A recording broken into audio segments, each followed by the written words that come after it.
I would like to call to order the regular meeting of the Plaquemines Parish School Board on Thursday, December 5th, 2024 at 6 p.m. at Boothville Venice Elementary. Item 1.02, we will have Ms. Prout to the podium to introduce those who will be doing our invocation and Pledge of Allegiance.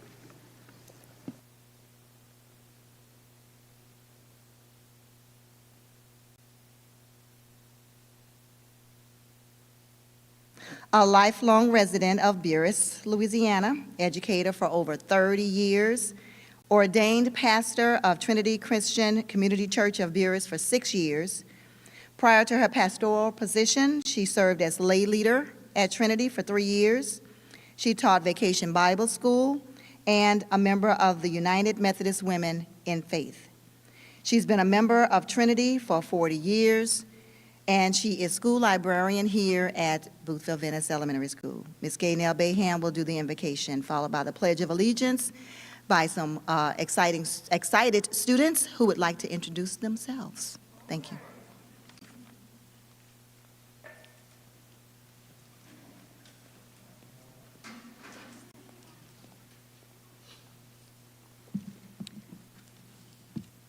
First of all, I would like to thank you for giving me this opportunity to give the invocation tonight before the board meeting. And I would like to proceed my invocation with just some quotes here. From Titus 2, 7 and 8, verses 7 and 8, "In everything set them an example by doing what is good. In your teaching show integrity, seriousness, and soundness of speech that cannot be condemned, so that those who oppose you may be ashamed because they have nothing bad to say about us." And then Lincoln once said, "The philosophy of the classroom in one generation will be the philosophy of government in the next." Dr. Martin Luther King, in a sermon titled "Recovering Lost Values" in 1954 said, "Now that's what we've got to do in our world today. We have lost a lot of precious values behind, and we have left a lot of precious values behind. And if we are to go forward, if we are to make this a better world in which we live, we have to go back.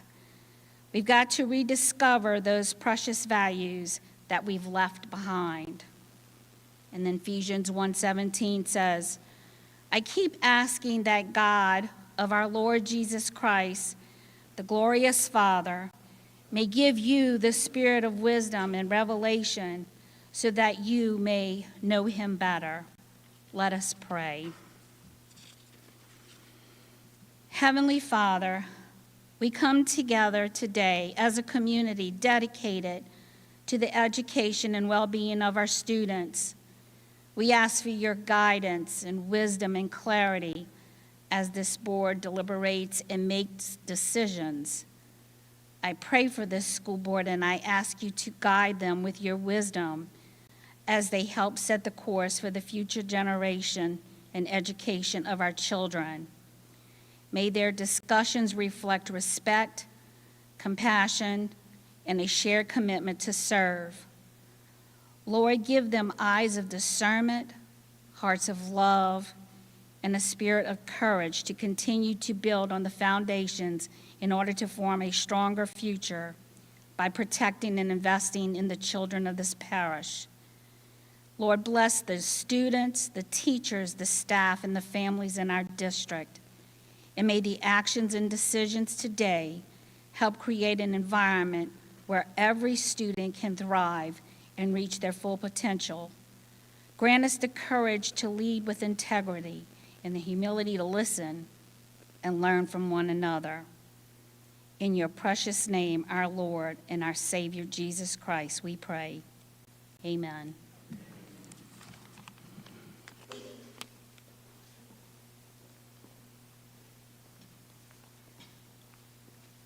Please remain standing for the Pledge of Allegiance.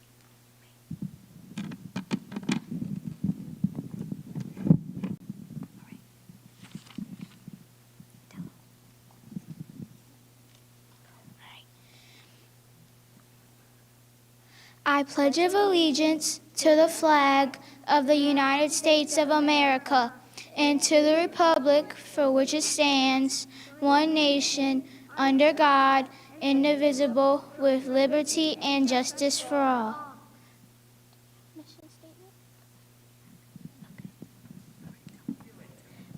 Oh, go ahead. Go ahead. Oilers are focused on integrity, learning, excellence, respect, and success for all. Thank you. You may be seated. Thank you. You may be seated. Now tell them your names. Aubrey Treadaway. Wiley J. Treadaway. Della Reno. Grayson Reno.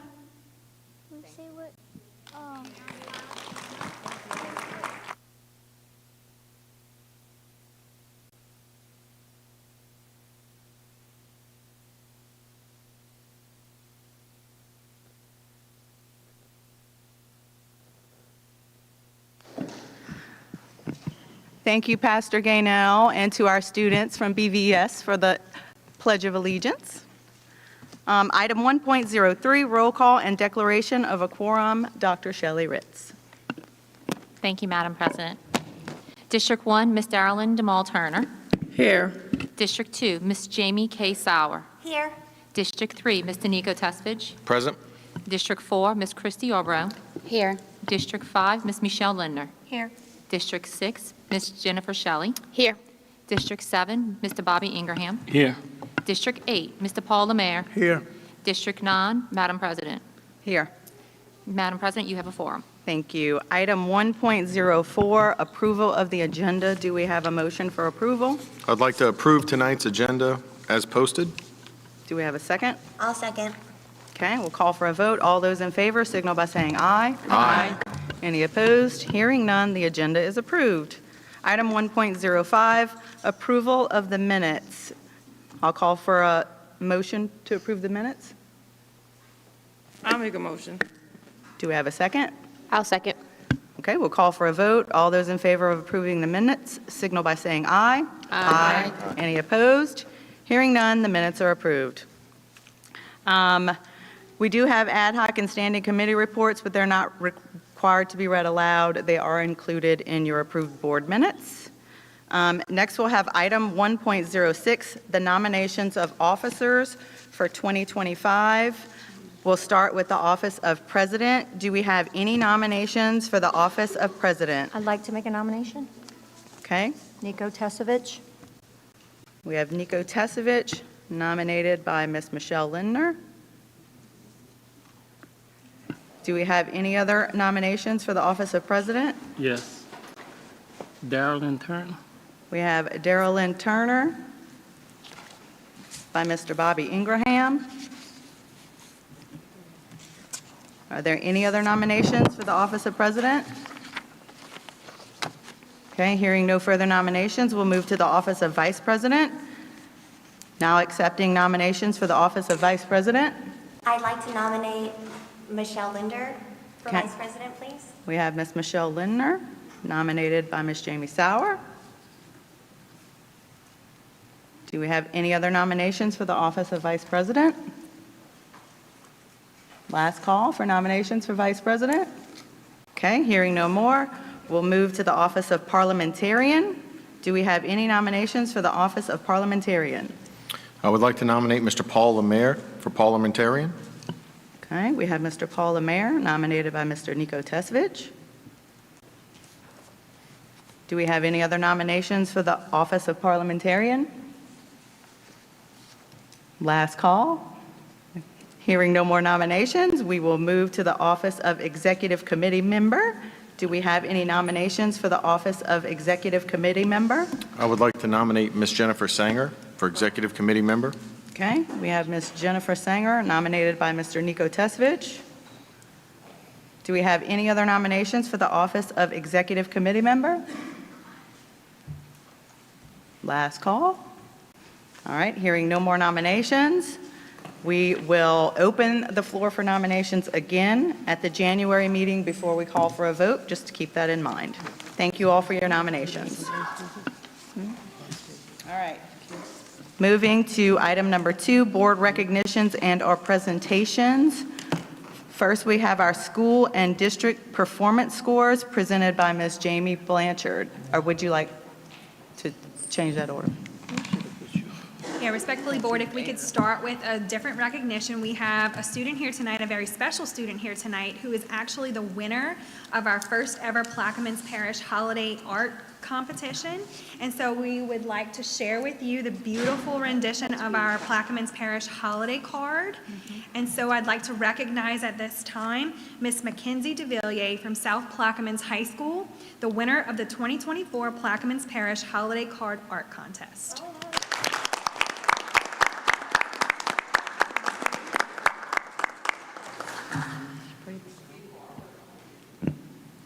Oh, yeah, with the screen.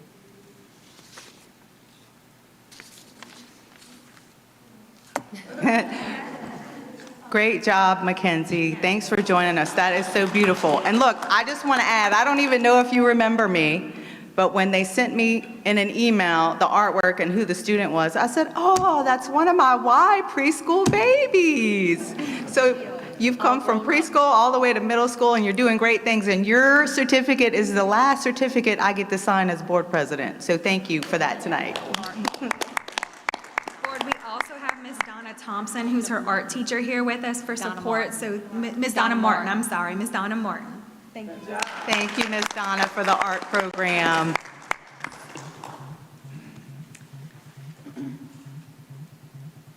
And I think next we'll do our school performance scores.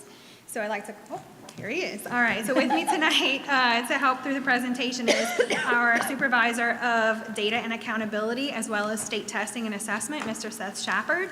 And so what we have for you tonight is a short presentation regarding our recently released state performance scores from the Louisiana Department of Education. Board, in front of you, we've prepared a green folder, and in that green folder, the presentation that we have prepared is on the left-hand side. You also have for your review a more detailed breakdown of our school performance metrics on the right-hand side for our schools.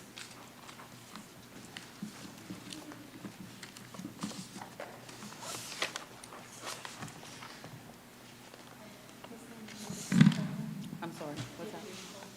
I do have a green folder. I thought they were going to We are. put it, yeah. I'm just going to follow along with that. All right. And so we have, again, we're really trying to really think of our system as a birth through 12th grade system. So inclusive in the presentation tonight, we also have our early childhood, our EC performance profiles. So I'll go over both our K-12 scores and our early childhood scores as well. Just a quick overview, these scores are coming from all of the state assessments given to our students during the 2023-2024 school year, right? So all the LEAP tests, all ACT for our graduates, all the industry-based credentials our students earn. That's a year lag. And that's 1 year lag for our graduating class of 2023 is reported in the 2024 scores, okay? Our early childhood performance is largely contingent upon the performance of our early childhood teachers, since those students don't sit for any assessments, right? And so the teacher scores roll into the early childhood network performance, all right? We're very proud in Plaquemines Parish, as I'm sure you know, we're awarded an A letter grade by the Department of Education. We earned an index score of 93.6 out of 150 total possible points. That is up 1.7 points from last year, so we were able to grow 1.7 points to maintain our A rating. Our district is also 7th overall in the state of Louisiana. That is up 1 place from 8th place in 2023. So we're very proud of the work of our students and our teachers. We're continuing to grow and push and maintain excellence. The department gave us a shout out online. So as you can see, there were a few ties in the top 10, but we are one of the top 10 districts in the state of Louisiana. And one of only 10 districts to earn an A letter grade. And we're number one, we continue to be number one for the 3rd or 4th consecutive year in the NOLA metro region, right? And so you have this, again, in your folders for you to flip through. But we wanted to, thank Fox 8 for calling us out right? We, on the front page of Fox 8, we were first in line. So we're pretty proud of the work that we do here in Plaquemines Parish. While we know it could be higher and we continue to strive to push for excellence, we're so proud of what our students and our teachers are able to demonstrate in terms of mastery of standards, excellence on national assessments and industry-based credentials. I've broken down for you on the next slide the school performance scores, or the SPS for each of our campuses, along with their letter grades. We had 2 schools that were able to grow a letter grade this year, which is a tremendous act. We had Phoenix earn an A for the first time in the history of the school. Yay, Phoenix High School. What excellence. And then South Plaquemines High School grew to a C. So that's a big, I'm sorry, South Plaquemines Elementary grew to a C. So congratulations to those campuses for stupendous growth over the year. Right? We also have 2 awards that are bestowed on our schools from the State Department. So this comes from the Louisiana Department of Education. The first award is called an Opportunity Honoree, and those are our schools that outperform 90% of all other schools across the various demographic student groups, right? So our students, no matter what demographic they have, outperform 90% of the state at these campuses. So congratulations to Phoenix High School. Congratulations to Belle Chase High School. Congratulations to Belle Chase Elementary. The second honor that can be earned from the Department of Education is called a Top Gains Honoree, right? So these are the campuses that have an A in student progress.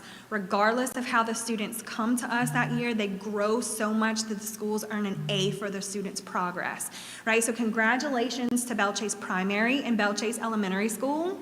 Congratulations to Belle Chase High School, South Plaquemines Elementary School, Phoenix High School, and Boothville Venice have an A in progress. So congratulations to those top gain honorees. All right, jump in. Like I said, we're a birth through 12th grade system, right? And so we want to also acknowledge and honor the work that our early child care centers are doing because it's tremendous. So our Plaquemines Parish Ready Start Network received a 5.54, which is a high proficient rating. Excellent is the top rating that you can get, and so we're right at a high proficient rating. And that is again representative of work across the 23-24 school year. So congratulations to our Ready Start Network. I've included for you a breakdown of the 10 sites that are included in our Ready Start Network. So those are their child care centers that we either operate or partner with for this Ready Start Network. That is the total enrollment for the 2023-2024 school year at those sites, and those are the ratings that each of those sites received from the Department of Education. Just as an FYI, some of these scores are coming from third-party reviewers of our classrooms, right? So it's not scores that we receive ourselves, and though the students don't sit for state testing, we have folks come into our centers to grade our teaching practices in those centers. So congratulations to our 10 centers on those excellent and high-performing, those high-performance ratings. All right, this is the part I might need Mr. Shepard for a little bit. This summer, right? This summer, we had a little bit of an upheaval with Bessie, and our Board of Elementary and Secondary Education in Louisiana, the Bessie, passed a new accountability system, which will become very, very real for us beginning next year with our senior class and into the fall of 2026. And so it's going to substantially change the way our schools and our district is scored from the state level. And I just wanted to give you a very brief overview of what that's going to feel like for our system. We currently have a system that grades us out of 150 possible points, and there's a formula that all of our test scores go into to produce that 93.6A out of 150 points. Bessie felt like that was confusing for folks. I'm not here to agree or disagree with that, but the new system is going to be a 100-point percentage scale, right? And so eventually the idea is to line that scale up with something that feels more like a normal grading scale in the state of Louisiana, right? You won't be able to have 150 points. The top score would be an A of 100 points. It's pretty straightforward, and each of the indicators that I'll show you next there's no formula involved, it's a yes or no, right? And so the first we're gonna go through grow, achieve, and thrive. Go ahead, Seth. So these two columns are common to all school levels. The last column is only high school.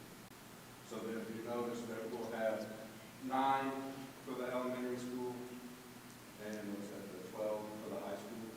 And then they'll do a prorated population to figure out the district of the school. There's a lot of similar metrics. A lot of similar metrics. Percent of students growing, percent of students who are proficient, that's LEAP scores. Just like we have been doing. Like we had our growth, we had 6 schools that were top gains, so that would be part of the growing.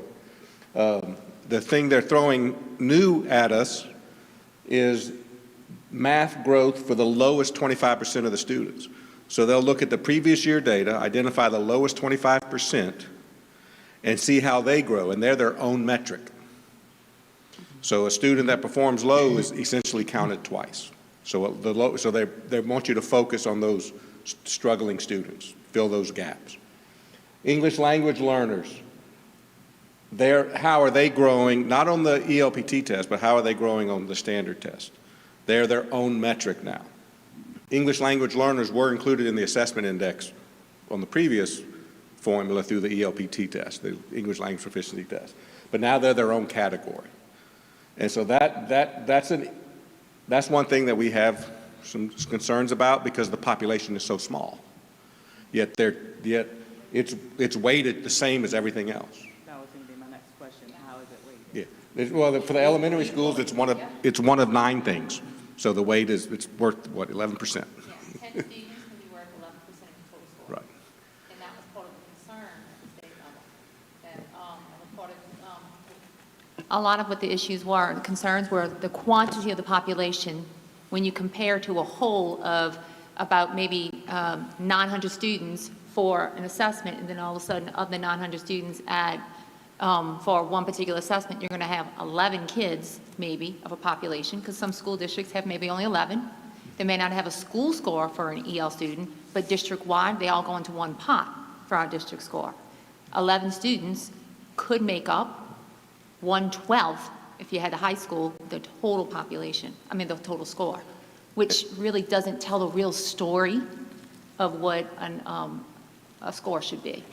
And to put it in perspective, for Plaquemines Parish, we have, as of this morning, we have 3,522 students, and I think it's 143 ELL students. So those 143 are weighted the same as every other student that takes the math leap in its own category. I understand what the state's trying to do. They're trying to focus on those, to close those gaps, but, and that was some of the discussions we've had at our forums with the State Department, but Ms. Blanchard tells me to be nice, so I have to be nice to those people when I go to those, but I do ask them some difficult questions. And then the percent of students that are proficient, that's where it's going to be a little change. Under the current formula, if they scored a basic, we still got points. And if they scored the advanced, we got the extra points, we got that 150 point. So that's how we had the 150 point scale. Now, proficient's mastery or advanced. So we don't have that bonus for going to advanced, and we don't have that cushion if they got at least a basic. So, and now it's straightforward. How many scored at proficient? So we're averaging approximately 55, 56%, yeah, in some categories around there. So that's the elementary, and then the graduation rate. This is another big impact. Right now, graduation rate is 20% of the SPS under the current formula. Under this formula for a high school, it'd be 1/12, so that's 8.333%. So the state doesn't care how many of your students are graduating. They want to, it's just one of 12 factors. Ready based on a nationally recognized exam, ACT. So ACT, whereas under the new, this is where it's kind of weird, under the old system, ACT was 25% of a high school score.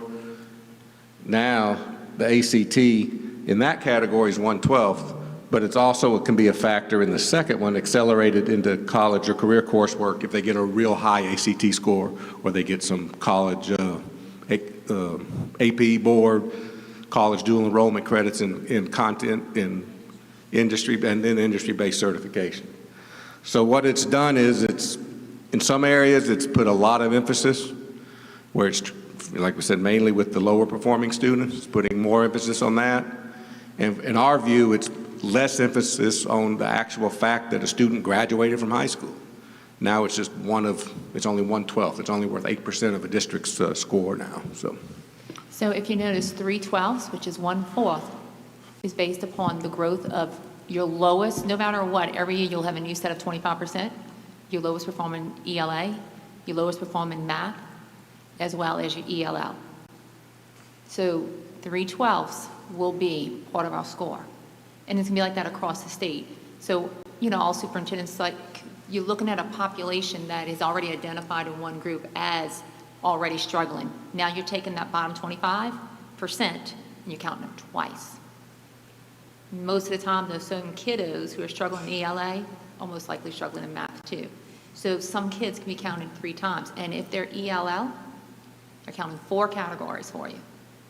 So that's what we're trying to say to Bessie, is that it's really not telling the whole story of what a district score is. It's focused on a certain population. So they're trying to ESSA in regards to the federal laws that we are supposed to be addressing different populations. No state is required to do it this way, but this is how Louisiana School Board, the state school board, is trying to define how we are going to.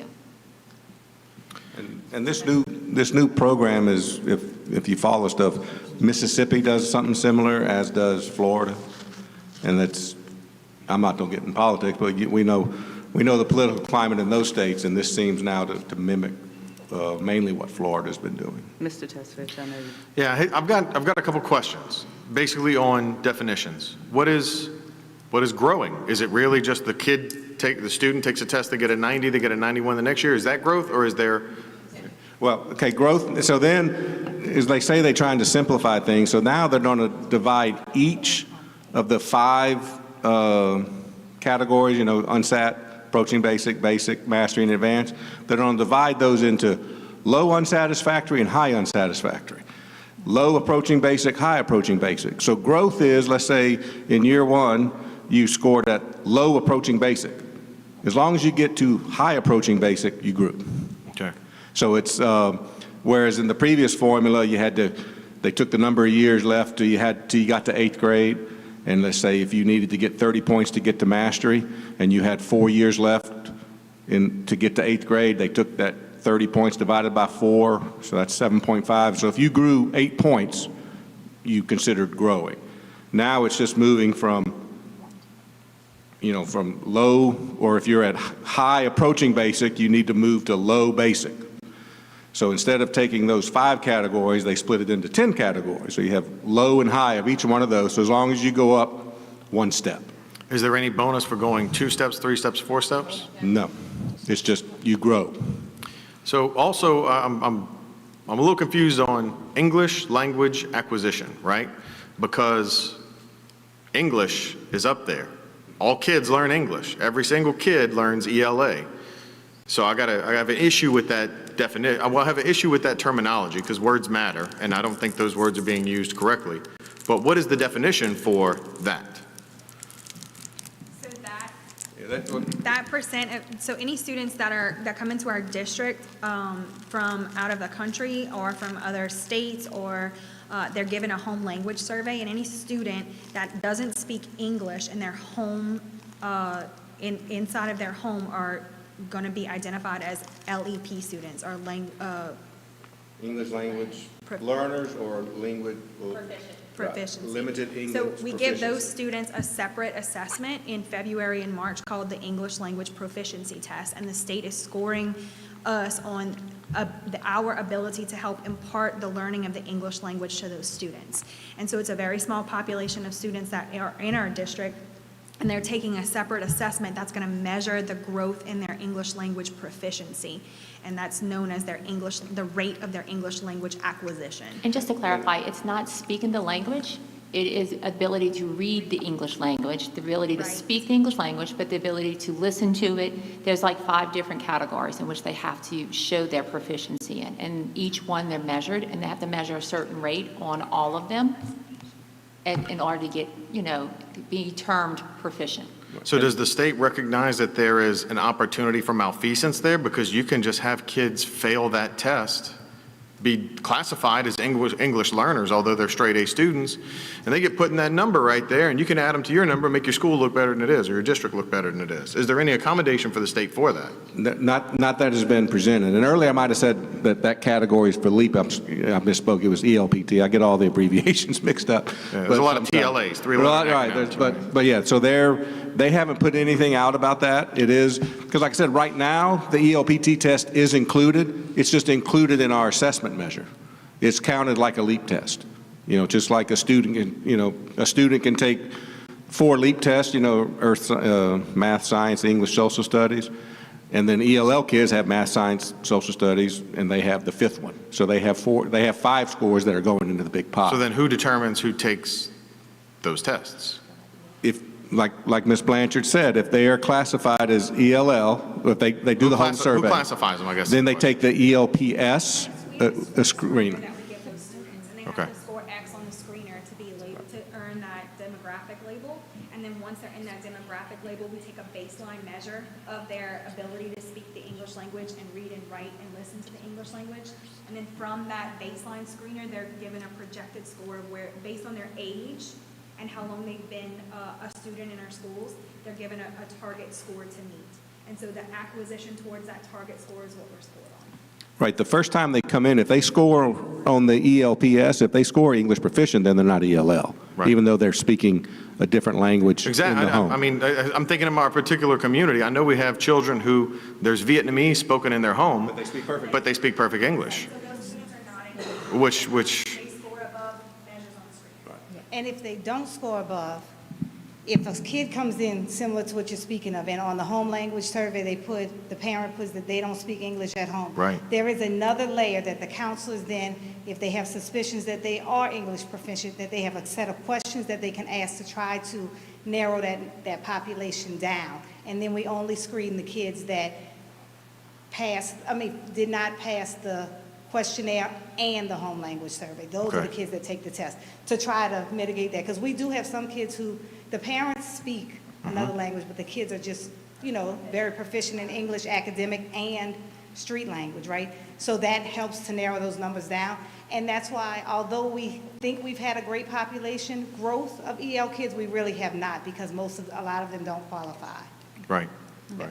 Their family may qualify, but the Correct, child does not qualify. That is correct. Right, right. They ask questions when she talked about the second layer, questions like, what kind of music do you listen to in your home? So they try to make a clarity and understanding what we mean by another language in your home. Yeah. Do any other board members have questions? I will say that we have a much fuller deck to present to you all at a later date. We just wanted to sort of forewarn and let it be on record that this is coming as quickly as our students, implementing impacts for our students next year, and in the fall of 2026, we'll have that score. So know that there's more information that we have coming out on this. I have one question. I have one more. Go ahead. Ready based on a nationally recognized exam. So ACT, obviously, that's what we take. ACT, Yes. work keys. Okay. The ACT work keys. ASVAB is on the list. SAT is on the list. CLT. And so is there a threshold that a student has to meet on each test? ACT's a 20. A 20 on the Okay. ACT, a gold on the ACT work keys assessment, and then those equivalent cut scores across ASVAB. They have to score in the 59th percentile for ASVAB. I don't remember what SAT ASVAB is. was a 59 percentile, which, I guess my main reason for asking that question is for parents of high school students, because I would want to know as a parent, Yeah. what score are we looking for? So we're looking for a 20 on the ACT. 20 is the AT. And then for the accelerated into college coursework, if you have a higher ACT along with some dual enrollment credits, then you get that. If you have a statewide, one of the state upper level credentials and stuff like that, those would qualify in that accelerated. If you get accepted into West Point, that counts. Yeah, that's what I was going to ask. Service means military service? Okay. And that could be, if you're ready, like if you have a signed paper that you've enlisted. So check. Did you have another question, or that was it? Thank you. I'll just comment that I understand the basis of why they want to focus on the growth of the lowest percentage of students, because we have a history in Louisiana of being profiled as the lowest in education. And so I understand why the state wants to move in this. I just hope we don't end up cutting our nose to spite our face with this grading system. And I think it should be noted, like you said, that the first time the students in Louisiana take a normed reference national test is when they get to high school. Louisiana did away with the ILEAP and the I-test, the Iowa Test of Educational Development, the Iowa Test of Basic Skills. They did away with that when they brought in LEAP. So we have no measure of how our students in Louisiana do against other students across the country until they get to high school. And they're not really getting preparation for a testing type situation. Yeah. I'll also say that I was presented this on Monday. It can work to our advantage too, because of having those 5 categories instead of like low and then high. There's kids that sit in that level all the time of basic, but there's no growth on them, whereas this will allow them to grow to the next level, and we can see progress for them, and we'll get points for that. So it can be an advantage, correct? And I think one of the go ahead. One of the things that, and I'll try to keep my positive face on, but one of the things that does seem a little off to me is that if a student grows 1 scale score point from low, it happens to be the magic scale score point between low and high, but a student makes 20 scale score points of growth, but doesn't change the category, then it's a no, right? And so it's not, did the student grow, yes or no? It's, did the student grow a magic number? And so it's still an arbitrary magic number that we don't have great reference for as teachers, right? Like, we don't know if that's 3 questions or 4 questions or 12 questions. It's just, did they make the magic cut score? And so for me, it's a little harder to plan, what does that mean in real life for teachers and students?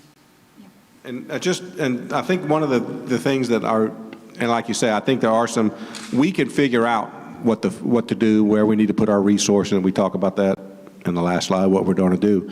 We're kind of, but the thing is, it was more with I hate to bend up, it was more with how fast the state said, here it is.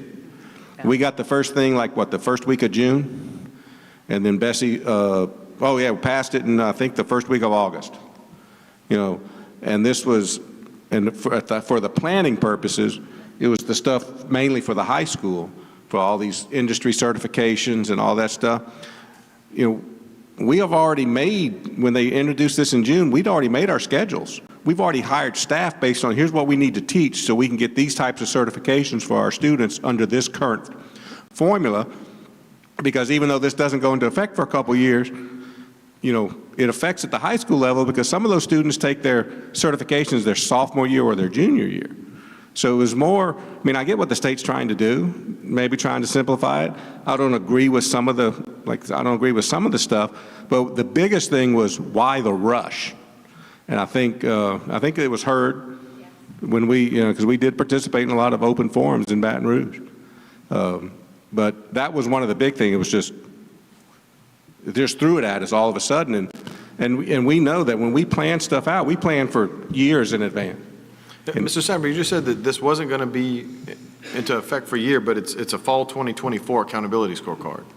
Well, they just calling it that because we will get a simulated score. Okay. They told us we'll get a simulated score, and then we can, you know, we'll get a simulated score by the end of the month based on the stuff they just did on the old formula. They're going to put all that in the new formula and tell us what our simulated score would be, and that's where they'll make cut scores from.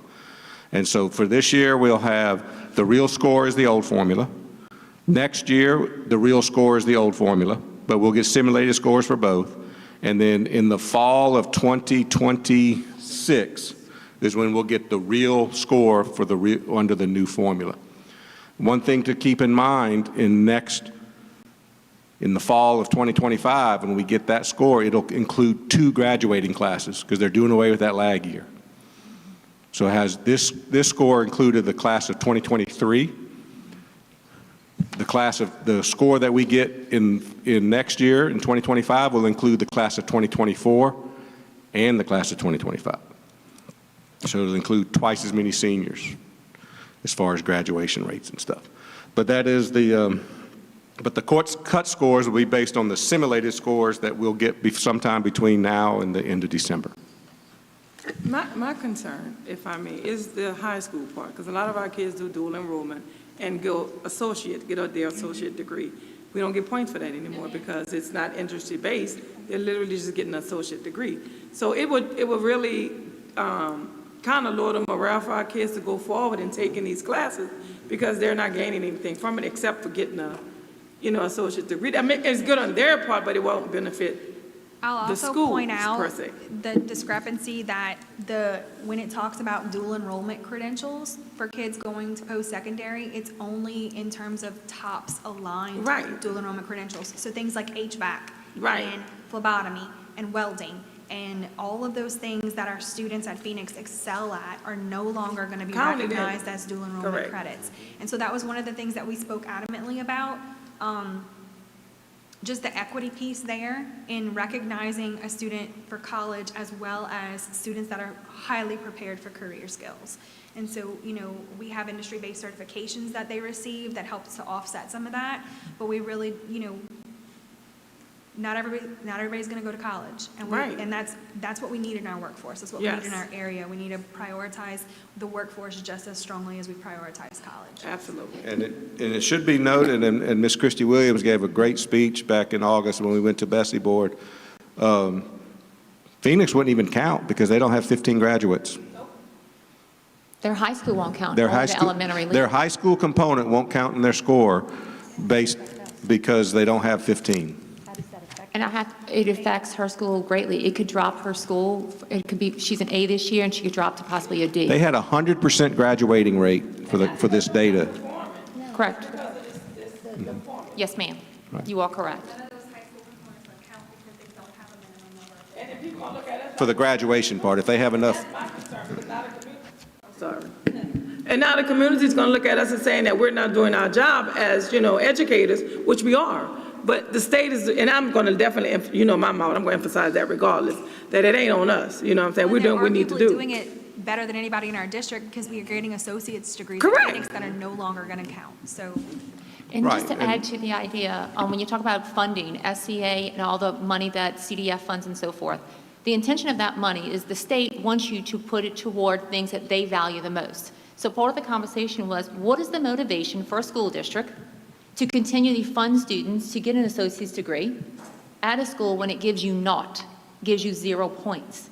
So that's where our big inequity comes. It has to be really the belief system, the vision of the board, that what we're going to do, even if we exhaust all that SCA fund, that if we firmly believe that in the best interest of our district and our community, that our children who want to earn an associate's degree, we may have to fund that strictly out of general fund. But if we have students, if it's our belief system, then we're going to support that. But that was the part of the message that Christy, we wanted her to deliver.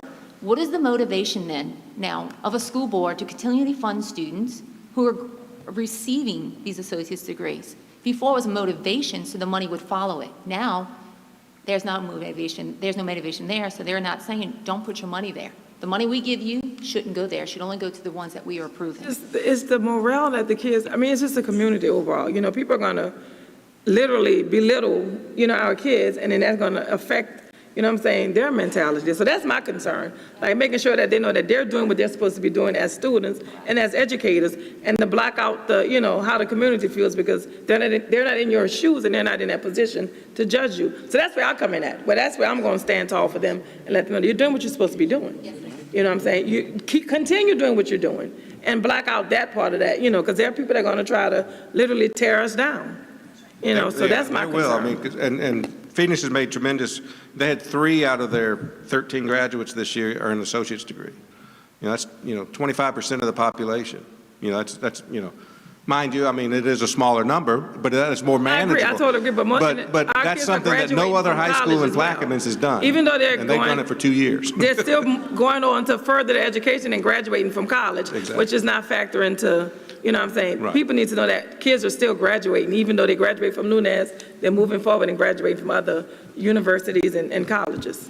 Right, and like Ms. Blanchard said and Dr. Ritz said, I believe at the board retreat, they're coming up in January, there'll be an in-depth, more dive into this, and we don't want, like I said, we don't want to take up too much time on during the meeting. No, that's fine, no, and I'm always available to answer questions. That'll bring us to the next thing. If you remember when Ms. Blanchard was talking earlier, we were the 7th district, and there's 71, 72 school systems, even though there's only 66 parishes. There's 71, 72 school systems. The top 10% are going to be A's under the new thing. So when we get this simulated score that's supposed to be out by December, our goal, hopefully, we're number 7 under the old formula. If we're number 7 under the new formula, that will be the cut score.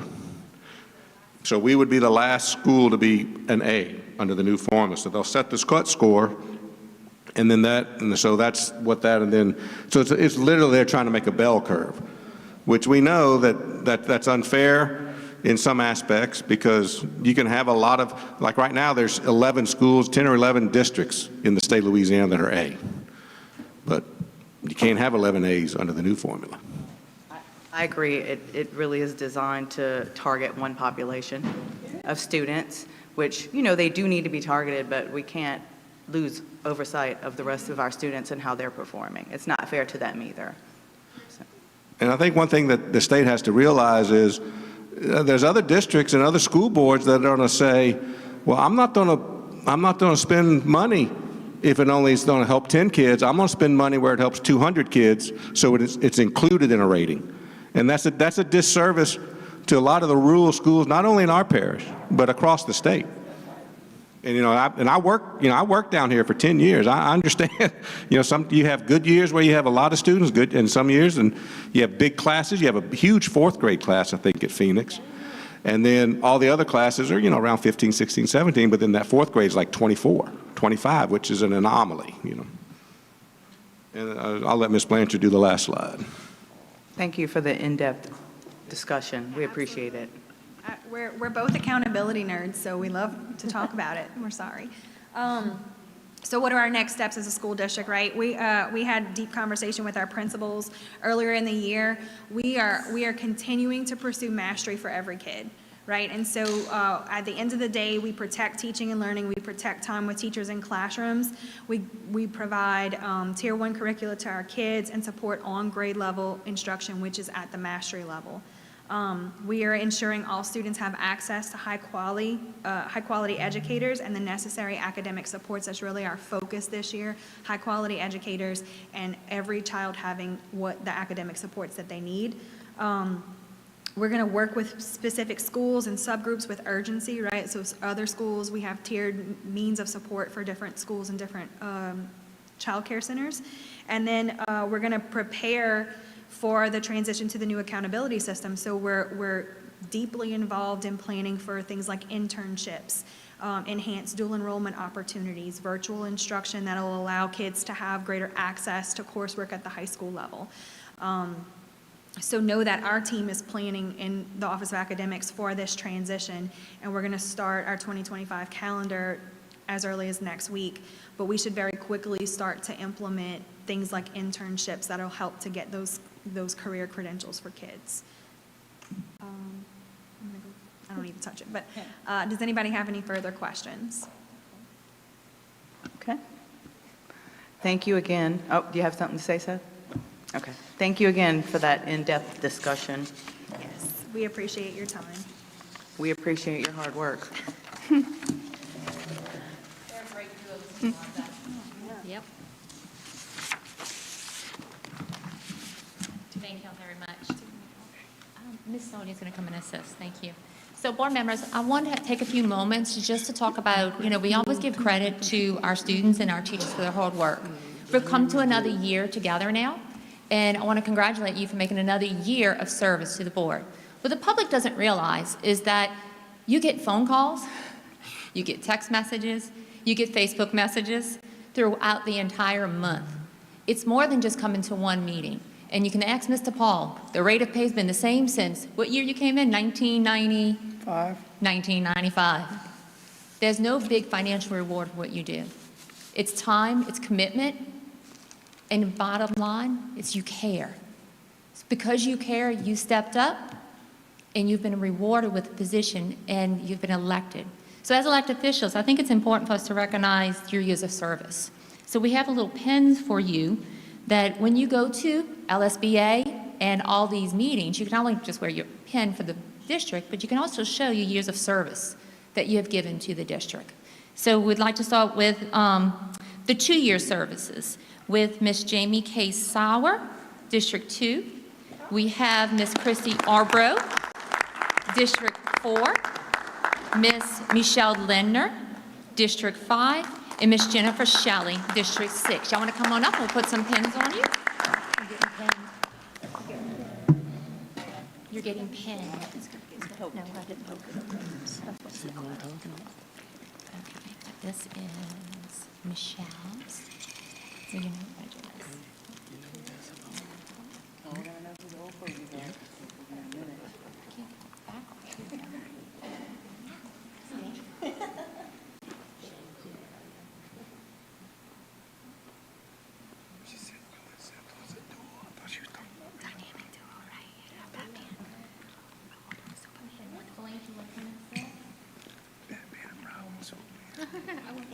And here's your little case.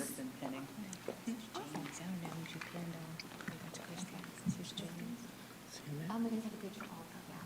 That's Michelle's. This is Michelle, okay? You want to help give some pens out?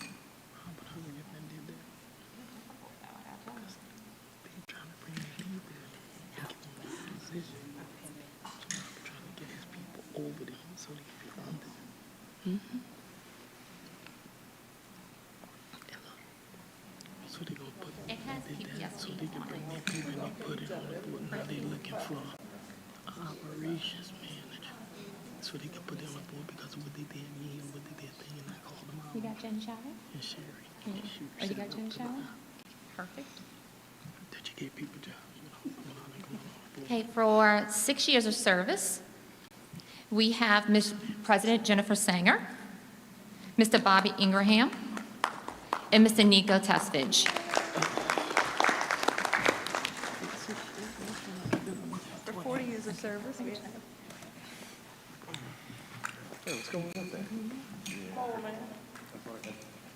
I know the veterans are staying down, huh?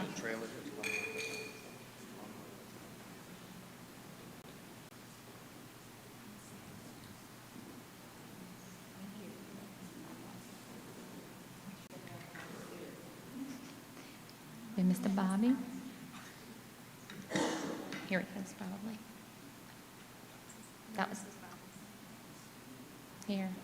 This is Jennifer's thing, I just swapped the cases. There we go. And here's your little velvet bag. Next, we have Miss Darylyn Turner with 10 years of service.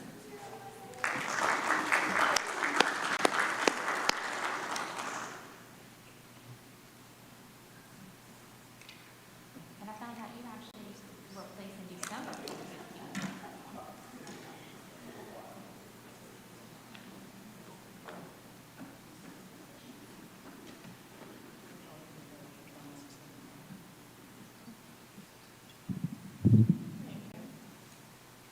And most importantly, in 1995, January 1st, came into service with 30 years of service.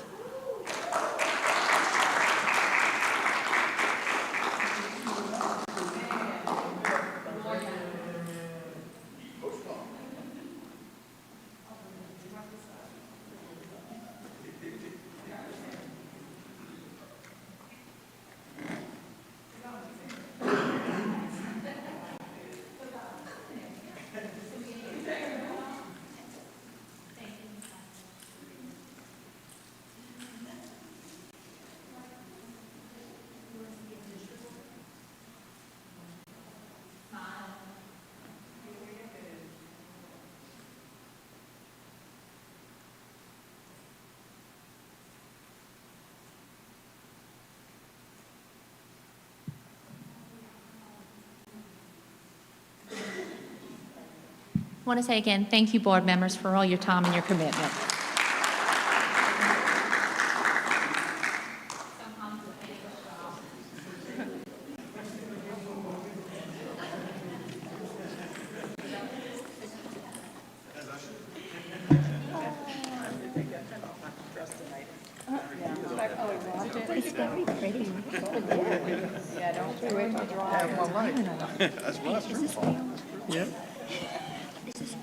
Thank you, Dr. Ritz, for the nice surprise. Thank you. It was very nice.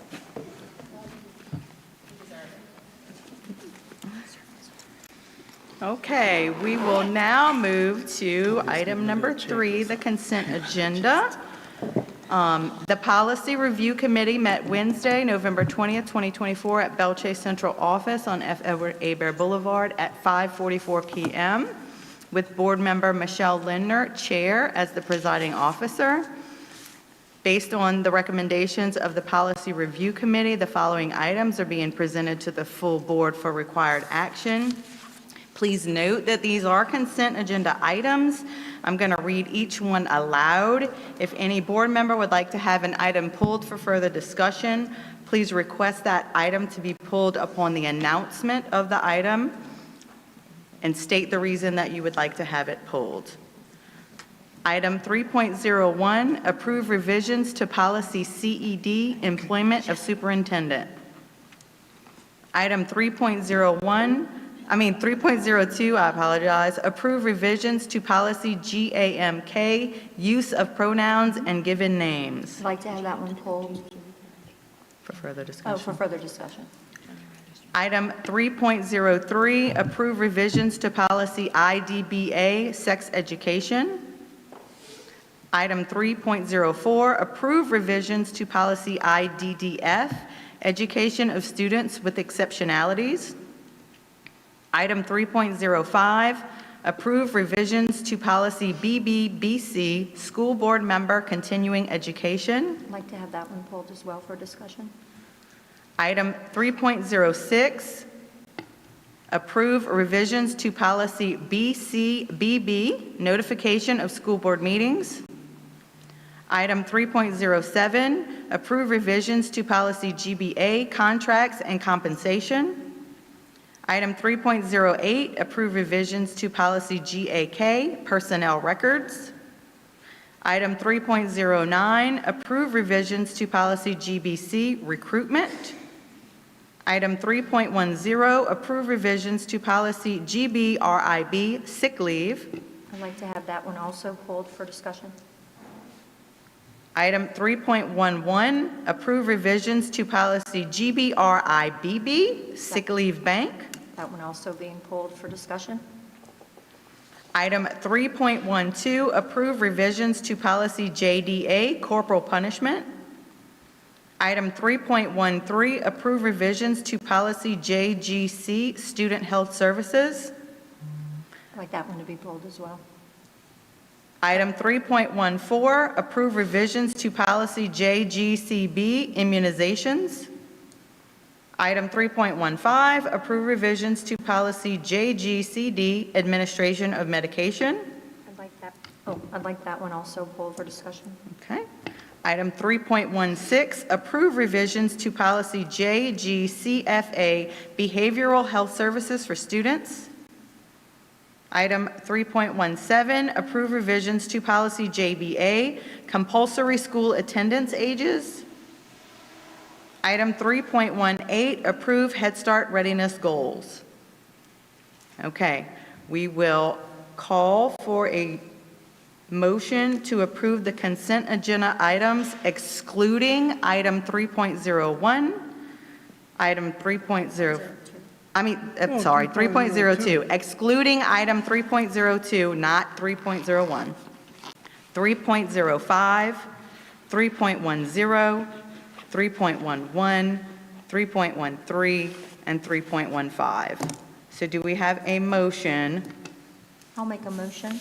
Okay. Do we have a second? I'll second it. Okay, we'll call for a vote to approve the consent agenda items listed. All those in favor signal by saying aye. Aye. Any opposed? Hearing none, the consent agenda items have been approved. Before we move to B, we'll go back to discussion for the items that were pulled.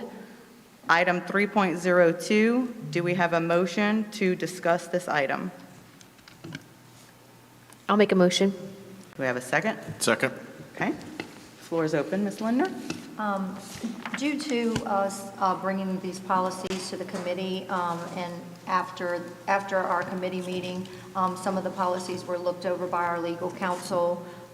They gave us a recommendation that we pulled these items for us to bring back to policy to adjust some of the wording that was there. So that's the reason for the pull.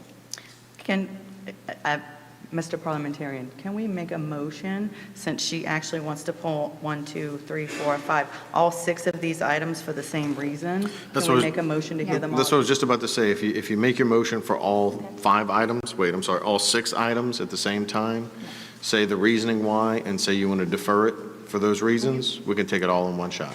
Okay. Make a motion to defer items 3.02, 3.05, 3.10, 3.11, 3.13, and 3.15 to bring back to the policy committee for review based on legal counsel wanting us to consider verbiage that is stated in those policies. So this is just a motion to discuss. Do we have a second? Second. Discussion. Okay, seconded by Mr. Nico Tesfich. Okay, now your discussion is you would like to defer them. Okay. I would like to defer them back to the policy committee based on legal counsel advice. Okay.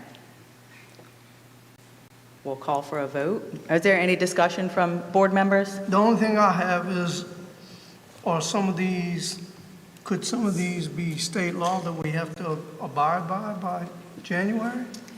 No, all of them, some of them are very small, quick ones in regard to, for example, with the school board member continuing education inside the policy, it named the National School Board Association and one other, but it omitted COSBA. Right. Oh, So when Mr. Hammond's on legal counsel was looking through these, he said there's some nuances. Of 6 of them, 4 of them had simple changes. 2 of them, he says the wording did not provide protection for the board. So he advised us taking it back to policy committee.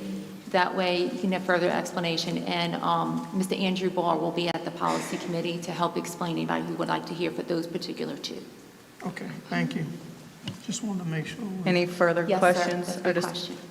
Any further questions or discussions from the board, administration? Any from the audience? Okay, hearing no further discussion, we'll call for a vote to have those items deferred to the policy committee. All those in favor signal by saying aye. Aye. Any opposed?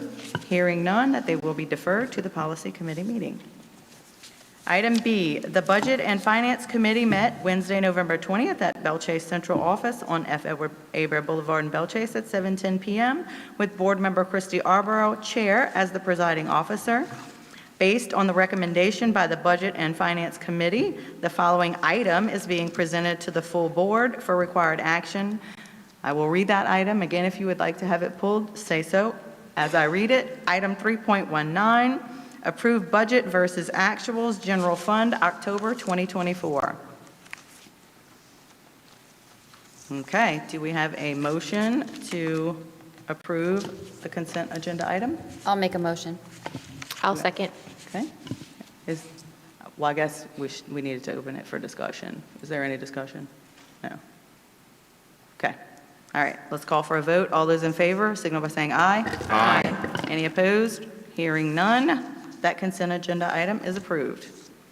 Next, we'll move to item 4, other items requiring board action. Item 4.01, discussion and or action regarding approval of E-rate Category 1 wide network agreement. Mr. Arlen Dardar, PPSB Network Administrator. Do we have a motion for discussion? I'll make a motion. I'll second. Thank you.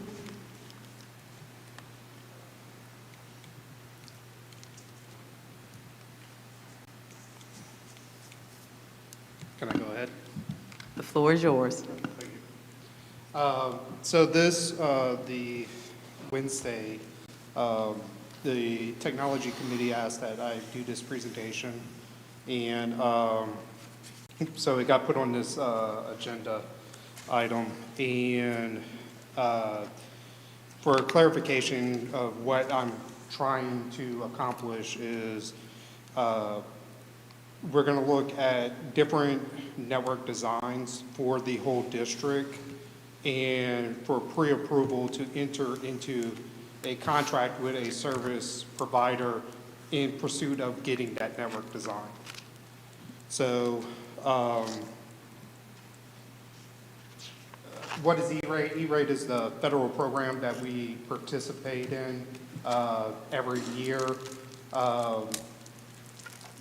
Pretty much it's a federal funding for our school district is a 80% discount on services. This includes internet and also connections between the schools and the rest of the district. Oop. The whole process of the E-rate is very complicated, and what we end up having to do is an RFP every 3 years, essentially, for our big services like I said, WAN services, internet, and so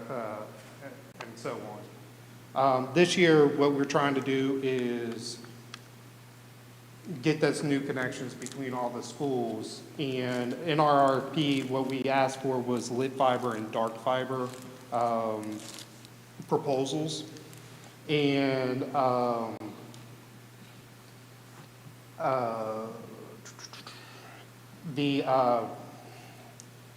the cost of the services is not the only factor in deciding these things, and that's one reason why I'm coming up to y'all, to you, about the design, because it plays a major part in this whole endeavor. So what's the difference between leased fiber and dark fiber? Essentially, leased lit fiber is like your internet at your house, if you have fiber to your house. The internet service comes all the way to your house. They provide you like the modem, the Wi-Fi, that kind of thing. Dark fiber is they just hand you a wire, and the wire goes from point A to point B, and we provide the services on top of it.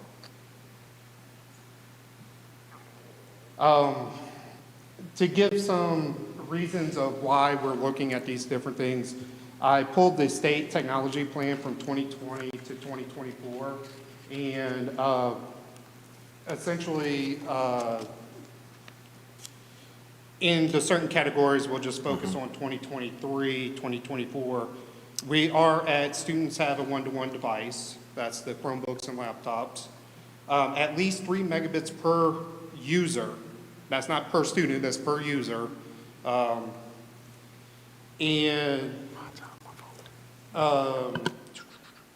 last one is the network connectivity. It's 10 gigs or 10,000 megabits for every 1,000 users. So what does that really mean? I mean, I'm just throwing out numbers to y'all. I kind of came up with this average usage, and I kind of made it for what our students are doing, what our teachers are doing. Virtual meetings, so we have virtual classrooms that we are working on and that kind of stuff. Google Meet, Zoom, 5.8. YouTube, students, classes, everybody uses YouTube. It's a major tool for students learning these days. Going with a middle streaming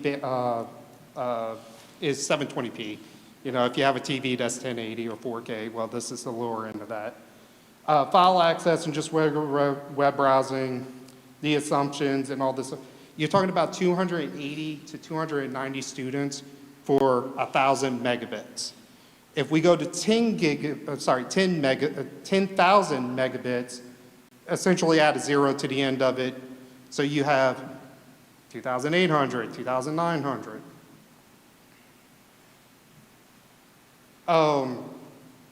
This is our current speeds that we have to our schools. We are currently with AT&T. It's a shared network. We have 2 data centers, one out of WCO and one out of the Belle Chase High School. And they go to AT&T, and then from there, they go to our schools. We are pretty much good as far as internet. These numbers are from October 1st. So I don't know if they include like early childhood. I think Seth or Ms. Blanchard said that we have like 3,500 students now. So sorry about that. But we are twice as much on internet as we are required by the state, essentially, or what the state recommends. But when it comes to our WAN speed, our connections from the district to the schools, we are lacking.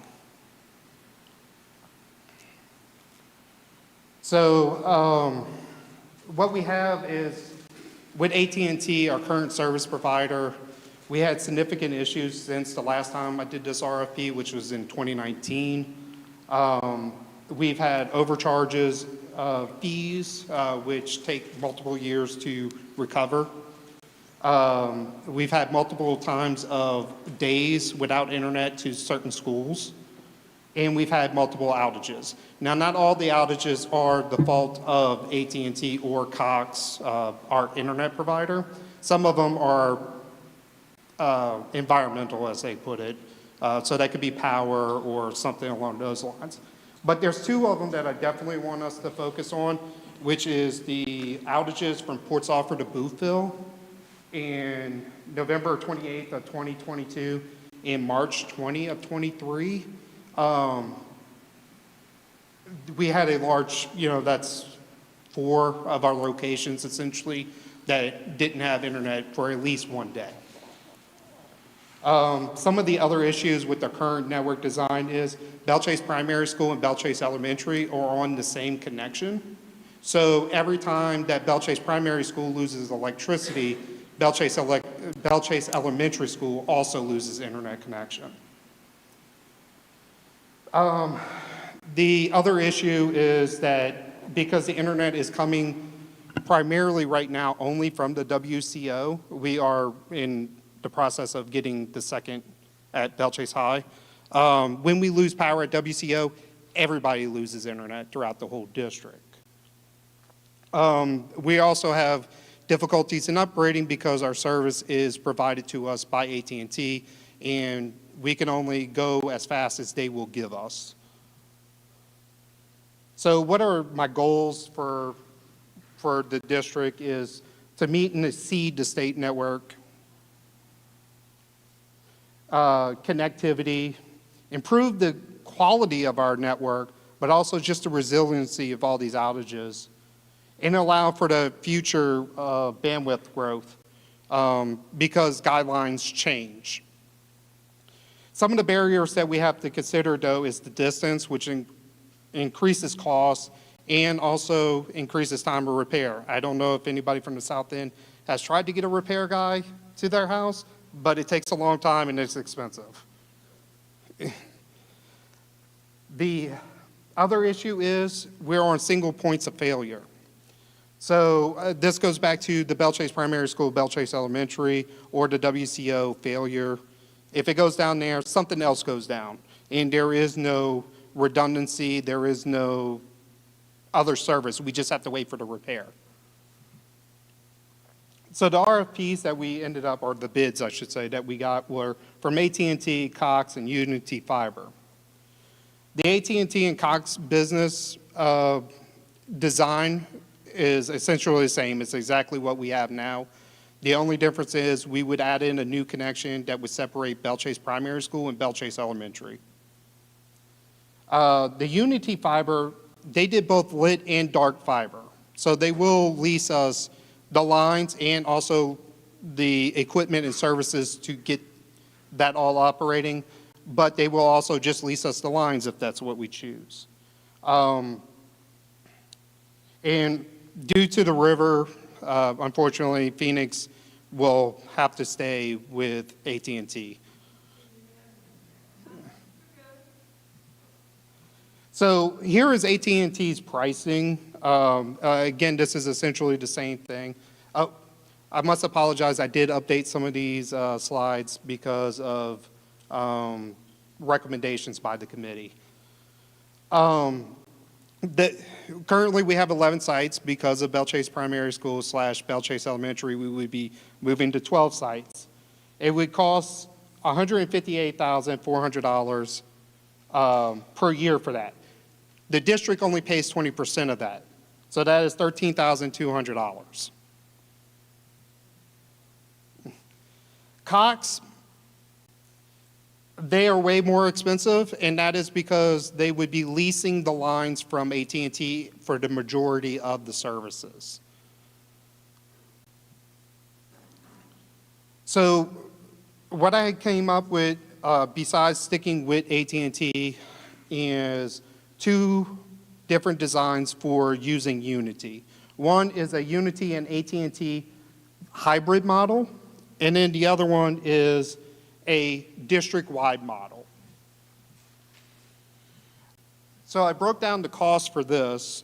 The construction costs for the AT&T Unity hybrid model would be $3,614,034. $35, and that would be paid over 4 years. Of course, we only pay 20%, so that would be $180,000 and some change. On top of that, just like you would have anything, you have a maintenance fee, and then the 20% of that maintenance fee for this design is $13,200 per year. So the first 4 years with the construction and maintenance fee for just Unity would be $193,917. But then we have to connect AT&T to all these sites that are connected by Unity. That would be WCO, Phoenix, Food Service, or South Platte E, South Platte High, and Belle Chase High. So that adds in another $13,200. For the first 4 years total, the whole design of AT&T and Unity, it would be $207,117 per year for the first 4 years. But after that, our cost would drop to $26,400 per year. So what would this give us? Well, it primarily would get some of our sites off of AT&T. The problem is it doesn't really solve the problems of single points of failure, because if, for instance, Food Service, which has the AT&T connection, goes down, both Food Service, PPLC, and South Platte E would go down. But it wouldn't affect anything in Belle Chase, wouldn't affect Phoenix or anything like that. This is the best design for grow into the future kind of thing, because we could connect, say, for instance, South Platte E to South Platte High if we wanted to later on after the next time we do E-rate.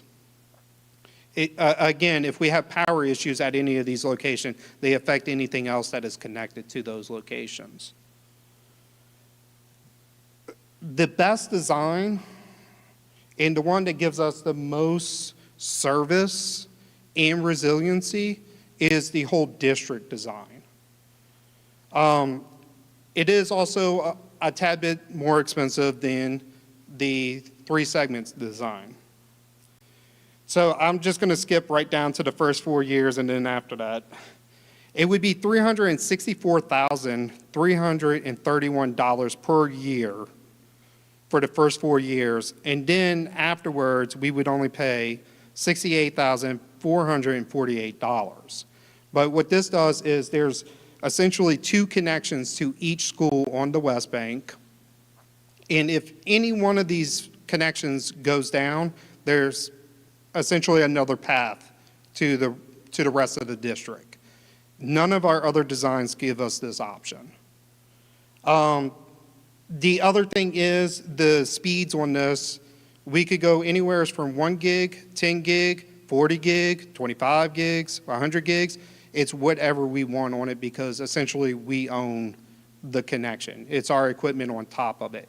This gives us the most speed. And again, it gives us the most resiliency because you can ask any of these students, any of these teachers, if their internet goes down, they might as well go home. It's almost as bad as if the power goes out. I wanted to touch up again on AT&T because it's a little bit difficult to explain why Unity is different. Essentially, all the connections connect back into the AT&T network. And if something inside that network goes out, whatever is connected to that network is out. So for instance, this goes back to the loss of internet imports offered to Boothville. The CO here lost power one day, and all of a sudden you have 4 schools without internet.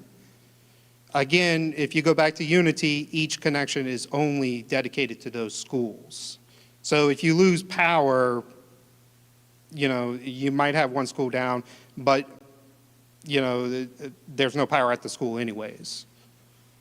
Again, we would separate Belle Chase Elementary and Belle Chase Primary School. It has been a major issue having those 2 locations connected to each other. A direct cost analysis, because the committee asked me for this. I put it on one slide. Again, essentially, AT&T is $13,200. After the 5th year for the hybrid model, you're looking at $26,400. And then for the whole district is $68,448. Before I get to questions, I did talk to the construction. Good evening. So after the last presentation at the committee meeting, there was some concerns, I believe, about moving too fast, waiting on our facilities master plan. So we brought this to CSRS the Thursday after the meeting to discuss it. And initially, just kind of ambushing them with it, they didn't not hate it. I mean, they liked it. Today, we got much better feedback, not only from them after all, and I don't want to say they did a better job, got more accurate numbers based on what the questions and requests that you all had made. They really liked it, and Catherine looked at everything. She thought it was very feasible. You know, I guess some of my concerns were we're going to spend a lot of money on this, and then the facilities master plan might come back and say, you know, make a recommendation against it. But the guys, Ed and Bill today, they were for it. You know, it's infrastructure, it's there. It's not a lot of money. Then look, especially the fact that E-rate pays 80% of it. You know, we're getting something for 20% of the cost. And it takes care of a lot of issues we have with our internet. And basically, it not being reliable at certain times. Yes, ma'am. Are you speaking of the hybrid or the full? The full. Okay. The full. No. I'm sorry, the full. Yeah. Right. So after discussing that again with is it CSR, that company, and Ms. Phelan with the finance department and all, they actually both recommended the whole district plan.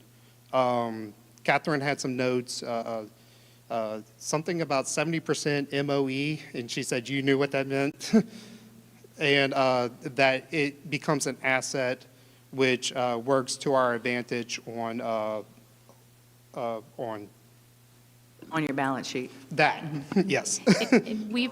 Yes, accounting stuff, there's an issue with spending 70% of the money that we generally have on students. This would count toward that. Where we've been over 10 years not spending 70% of funds on students.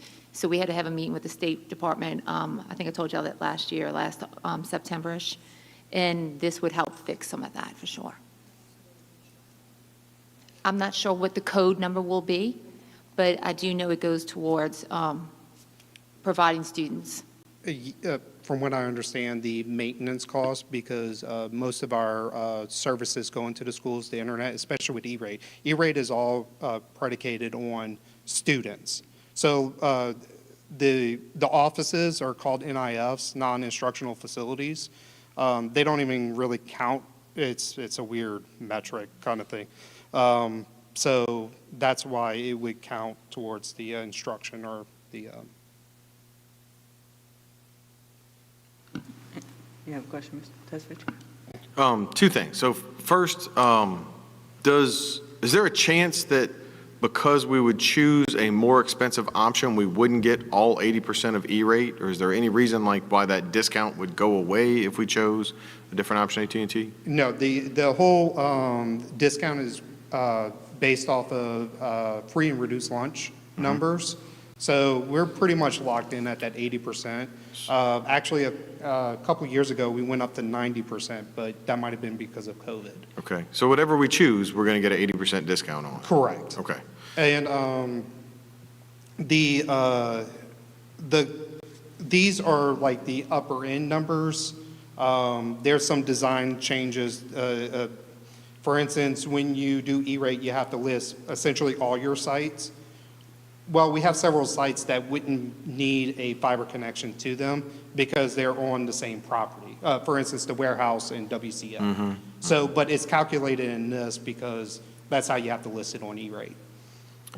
But my other question was for really the committee. What was the committee's, did the committee have a recommendation? So this was, Jamie, do you want me to speak or you wanted? I think we wanted you to answer, sorry.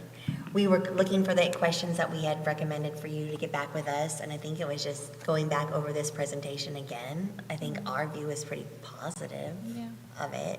I mean, we can't have kids without internet. Positive of the Unity example or the AT&T example? Yeah. Oh, I'm so sorry. Yeah. Positive Which choice? Sitting in the meetings, I think we were kind of on the hybrid model is where we were looking at. That was my takeaway, sitting in on the committee meetings. But we had a lot of, and look, thank you again, both of you, for going back and doing the homework and helping us do our due diligence to make sure that we're making good decisions. But we talked about the future and propelling our students and our district into the future. And so we wanted to know, look, if we're designing a strategic plan, how does this align with that strategic plan? Is this where we want to make some of that investment? And that's why they went in and did their extra homework. So that's where we stood. We didn't really have a consensus. That's why we brought it to the full board and it wasn't a consent agenda item. So Arlen didn't point this out, but one of the big benefits of this is that it leaves room for future growth as the technology demands only get more and more. The Unity, the whole district one. Nope. After discussing it with CSRS and with Catherine, I don't think the hybrid model was even, that was kind of nixed quickly, Yeah, I honestly, that was my take on it. I would love to jump right into this and get it going, but then when we started looking at money and we were looking at strategic plan, that's why we wanted to take a further in-depth look of how that fit in with the strategic plan and how it affected us financially. And I think the 70%, Dr. Ritz, is it COE or MOE, 70%? MOE? Yeah, MOE, that really sealed it, because it really benefits us to do the full Unity model throughout the district. So just to give some numbers to the board here, that number you see there, the year 1 to 4 total, $364,000 a year and change, that's less than 0.5% of what we spend. The number underneath that, 5th year and up, that $68,000 a year, that is 0.1% of our total budget. So 1/1000th of our budget is what would be spent on that in the future. So in order to ensure that we have internet for our children, for our students and teachers and facilities as a whole, I'd say that 5th year and up number, that's not a lot we're spending out of our total pie in order to make sure that happens. Thank you. Thank you, Arlen. Great presentation, by the way. And Ms. Arborough? So at the meeting, we were talking about reaching out to other entities who might use Unity and if they were satisfied with their services. So I did reach out to the Belchase base, Christopher Lane, but unfortunately I haven't received a response yet. it's not against them. I emailed them really late, so I blame myself for that one. But how easy is it for them to come out? Like, how available would they be? Because you're saying AT&T, it's harder to get them to come out. So Unity, the company themselves, their service level agreement is essentially 4 hours. It's pretty standard. I thought I actually had a slide on that, but I might have took it out. Because that was one of the questions the committee did ask me was, actually it was an email that somebody asked me about, like, how does the service level agreement work and all this other stuff. Essentially, the standard for the industry is 4 hours, and then when you really get beyond that, then you can get like a reimbursement for the downtime, and there's different metrics on how they do that and all. It's a headache to do because I have to ask them for it. It's not automatic. Unity, going back to your question, is they have people stationed throughout the whole state, and we actually have somebody that lives in Belle Chase that works for Unity, and they're a lineman, or at least as far as I could tell, they're a lineman. So we have somebody that actually lives in our community, so if something breaks, you would assume that they would want to fix it really quickly. Would these lines be ran above or underground? Mostly underground. Okay. Okay, Ms. Turner, not to throw salt in the wound, but when we're talking about moving to the entire network on Unity, I know that we had some discussion about Phoenix. Are they still going to be reliant on AT&T across the river and moving to the entire network with the dark fiber and Unity at some point in the future? Would we be able to do something to bring them on?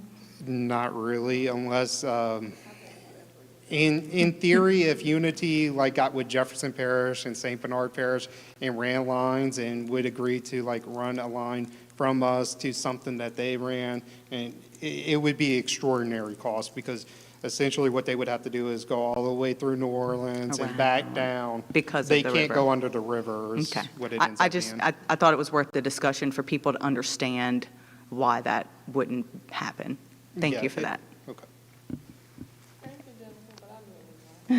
As a resident. Well, as a board member, I want our constituents to know that, you know, it's in our interest to have those kids on the same type of network. It's just our hands are tied with that situation right now. Yep. On the East Bank, everybody knows the trouble Yeah. we face. Now, Ms. Turner, I am looking into options for a backup line. Now, anything that we do as a backup line, the district has to pay themselves. But for like essential services like phone, especially with 911 and that kind of stuff, we could send that over a satellite link for Phoenix, but we wouldn't be able to run like the whole school off of that. It just wouldn't be fast enough. Thank you again. Any further questions or discussions from the board? Any from the administration? So Mr. Dardar, are you asking us to approve? Yeah, so my recommendation is the whole district design. And I am looking for pre-approval in pursuit of the contract to make that happen. Is that a good way of putting it? Yes, it is. So it's pre-approval to make an endeavor with Unity to sign a contract to make this happen. It's not to sign the contract, it's just to. I do have a question on that. In the past, I know some contracts were signed by the superintendent. Would this be a case for that, or is it something? Sometimes when it comes to the check, if it's a certain level, the CFO and I both have to sign. If it's a contract that will require the president of the board and the superintendent, then they'll get both. So just whatever the contract is requesting. Yeah, I wanted to say that I wanted the board to understand that we are giving you permission to pursue the contract. Once we give you that permission, the contract is not going to be approved by us. That's why I made that statement. Okay. One last note about all this, because it came up again. Just a little bit about E-rate. The paperwork on the contract and what we want to do, which is usually mid-January. Then it goes to the federal government. They approve it and send back a letter of award. and that's between the end of February to about mid-March. And as soon as we get that letter, Unity is ready to roll, and in the RFP and contract, they should have it up by July 1st. I do have one question. I mean, with the administration changing in January, will that affect this program in any type of way, or is it set in stone? It should not affect it. Okay. Administration, you mean the board? I'm talking about the federal government. Oh, okay, that's what I was No, no, asking. no, no. the This federal is, government. this is a program that's a overview by the FCC, which falls under Congress. Okay. Okay. Thank you. Any further discussion or questions from the board, administration? Just one thought, just out of respect for Mr. Arlen and that whole technology department. A lot of times people just see them working on the hardware. They don't understand the layers behind the work that they have to do and the understandings and the regulations.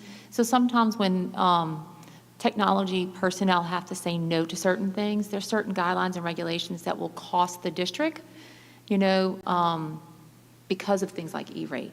So beyond the work that they do in front of you, fooling with the hardware, the server, and the fixing technology, there's a lot of background work like this and research that's required in that department, and they're doing a great job of that. Thank you. Okay. From the audience. All right, so we will call for a vote to give the technology department, the school board, the district, permission to pursue a contract with Unity to provide dark fiber to the entire district, except the East Bank. All those in favor signal by saying aye. Aye. Any opposed? Hearing none, the motion carries. Congratulations, and thank you for that thorough explanation. I know there was a lot of work behind that, and we had a lot of questions, so thanks for appeasing us.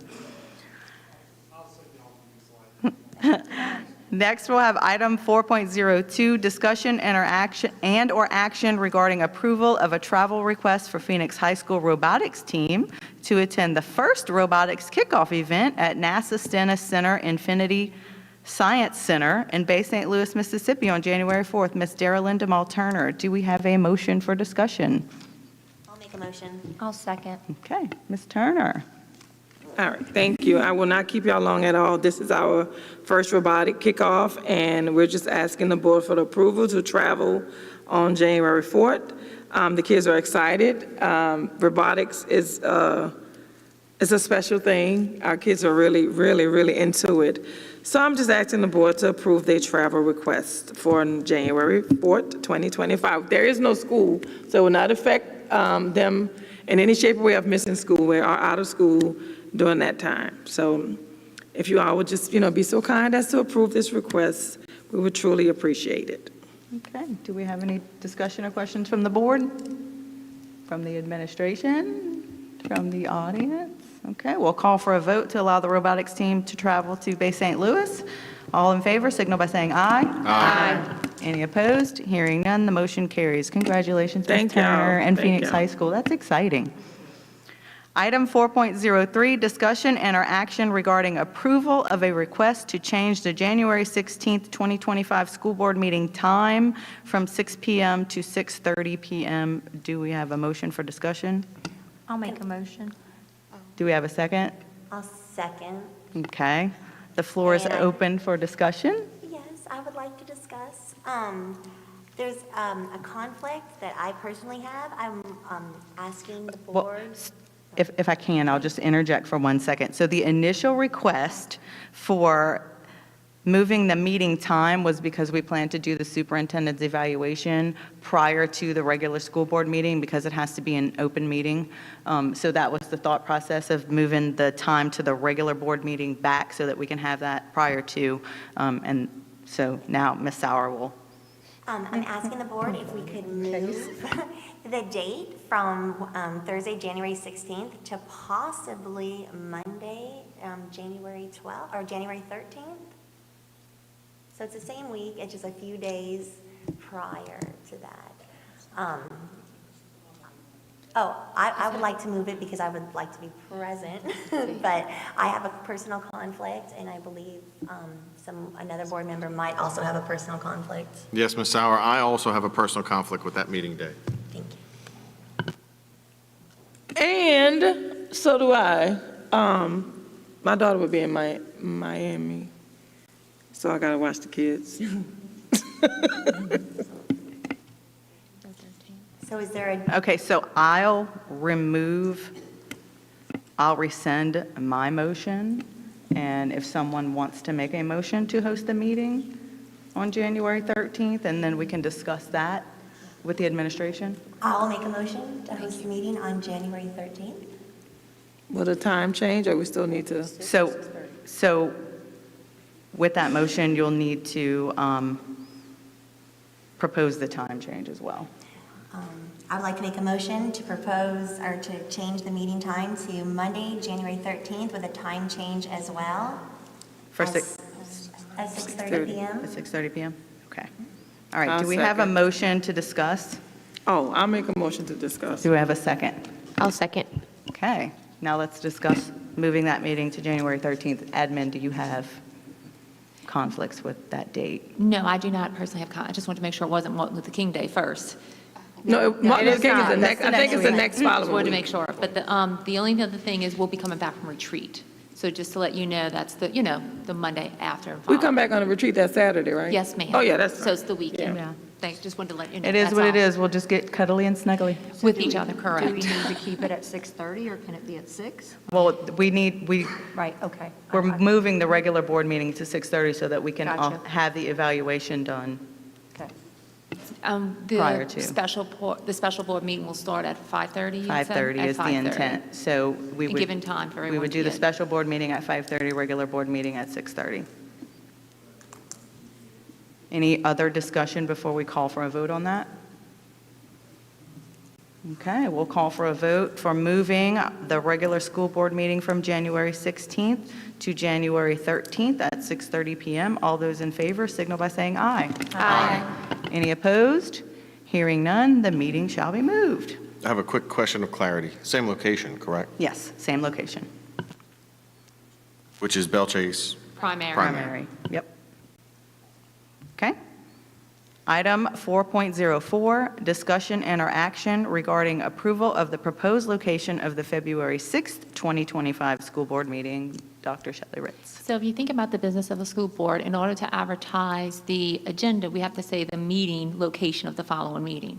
So when we go to post for the January board meeting before we leave for the holiday, we have to have the location of the February meeting on the actual agenda. So we had discussed that we were going to talk about the locations of the meetings at our retreat.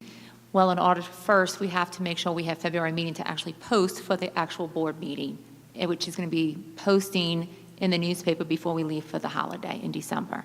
So I'm asking, can we make the location at South Platte Elementary School for the February meeting? Did we do a motion to discuss? Oh, I don't know, did we? My apologies. Do we have I'll a make a motion to motion. discuss? I'll second. Okay. The discussion, we heard it. You do not have to repeat it. Are there any questions from the board members or concerns? Moving to South Flag Elementary, the February, because we haven't. So I agree with that, but if I remember correctly from our last meeting, we said to defer the item to our executive committee. I know you just said we were going to discuss it at the retreat, but the board made the action to move it to executive committee, so it has to be discussed there before it can go to the full board. So I had, in conversations with others and so forth, I had said the same thing. We didn't schedule the executive committee meeting the day of the committee meetings and so forth, just having conversations, and that may be my mistake. I approached board members and said, would you prefer to discuss it as a full board in regards to at the retreat while we'll be there, because that's technically a board meeting, because we're going to have to advertise it with agenda items. Through those loose conversations, perhaps we didn't follow through, as parliamentarian is saying, with the actions that was recommended at the actual last board meeting. So where is the correction? I'll What has jump to be done ahead of you. there? I'll make a motion that we discuss the rotation of the school board, regular school board meetings for 2025 at the meetings that will be held at the retreat. But before you do that, I have to rescind. You have to rescind. My That's right. deferral. Yep. I rescind the deferral of it going to executive committee in a board meeting, gavel to gavel. I rescind that motion, and then, which doesn't need a second because it's my motion, then Ms. Sanger can make her motion. Okay. Thank you, and my apologies. Do I need to say that motion aloud, or does everybody have that? Can I get a second? Second. I'll second that motion. Okay. We'll call for a vote. All those in favor signal by saying aye. Aye. Any opposed? Hearing none, that motion carries, so we will discuss the rotation of the regular school board meeting for the 2025 calendar year at the retreat. But what about the February meeting that she said needs So to be? now we're going to go back. Okay, because I was about to say, all right. We're going to go back to that. Item 4.04, discussion and/or action regarding approval of the proposed location of the February 6, 2025 school board meeting. Dr. Shelley Ritz, you do not have to repeat that again. Who made the motion? Do we remember? I think Mr. Plessis would have it. Mr. Plessis, who made that? Who made the motion The on previous motion for moving Item to South Platte? 4.04. Probably me. Yeah, it was Ms. Turner. And I said- Okay, and seconded by Mr. Tesevich. Okay, so now we'll open the floor for discussion. Dr. Ritz has recommended that we host it at South Platte Elementary. Yes, ma'am. Because of the posting of the actual board meeting agenda, that we will have to have it advertised in the paper by January 7th in order to make it for the board meeting for January 13th.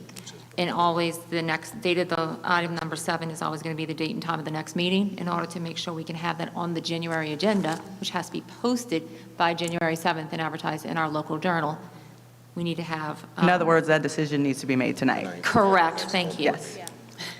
Is there any questions or further discussion on that item? Okay.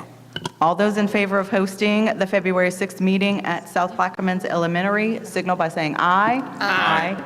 Any opposed? Hearing none, the regular school board meeting for February 6th will be held at South Plaquemines Elementary. Perfect. Thank you very much.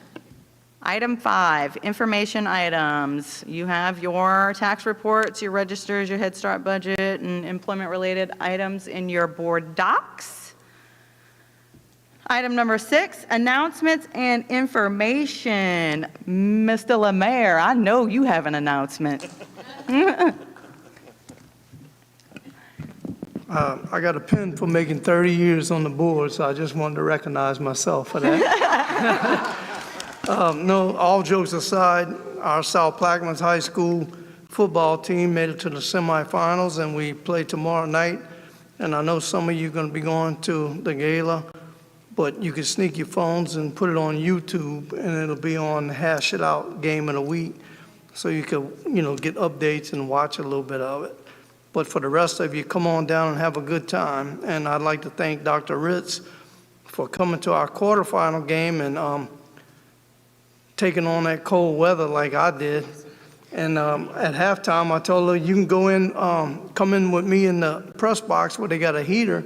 And she said, no, I want to stay out here with the regular people. And I told her, let me tell you something, there ain't nobody around here regular. So, but I do appreciate you coming and supporting us, and everybody else for the congratulations. And hopefully, if we win, we'll play next Thursday in the Superdome at 3 o'clock. If I know I usually wait until last, and this is going to be my last meeting presiding as president. I just kind of want to jump on that bandwagon, and then I'm going to give it to Ms. Turner because I know she has an announcement to make about Phoenix and the basketball team. No? Okay. I just want to jump on the bandwagon with the Hurricanes football team. It's been a long time since I have seen the spirit in the bleachers at a football game, and that was really exciting for us. Like, it was just kind of magical, to say the least. And the other thing that I want to say about that is that over half of the coaching staff for the South Plaquemines High School football team are locally homegrown young men that went out and went on to college to play ball in other areas of our country, and they came back to give back to these boys, and they're making a big influence on these kids. And so we just want to say thank you to those fellas for coming back and investing in the community that invested in them. And we want to encourage more of our people to continue to do that. Okay. Mr. Bobby? No, Are you going to take it? no, I do. I do want to acknowledge Mr. Rondell Battle for doing an exceptional job, with his basketball career at Phoenix High School. But it is also parish tournament, basketball parish tournament. So, Mr. Lemire, you know where I will be sitting at on tomorrow. Unfortunately, South Platte varsity boys had to pull out, but that's okay. I'm rooting for them to go forward and be in the dome.